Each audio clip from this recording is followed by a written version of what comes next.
Англиялық танымал жазушы Джон Роулингтің романдар сериясы қазақ тілінде шығарыла бастады.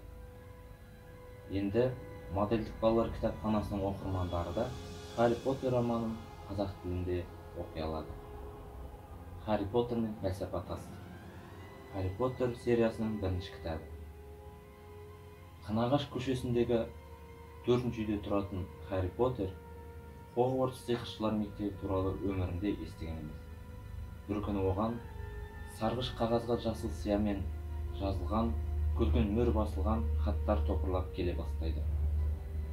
Қатал апай жездесі ол хаттарды Харридің қолына түспеу үшін барлығын жасайды. Харри 11-ге толған күні Хагрид есімді алып, таңғаларлық жаңалық жеткізеді. Харри Поттер сиқыршылар отбасында дүниеге келген екен.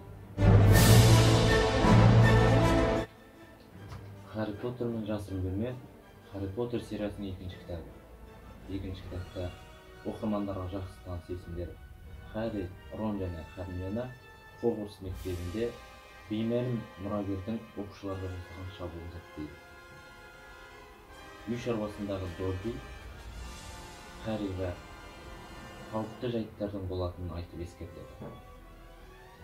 Рон Уизли ұшатын көлікпен Харриді Дурслейлердің отбасынан құтқарып алып, 2-ші сыныпта оқып жүрген кезінде беймәлім қаскүнем жауыздық жасап, Доббидің айтқан болжамдары келе бастайды. Харри Поттер мен Азкабан тұтқыны Харри Поттер сериясының 3-ші кітабы.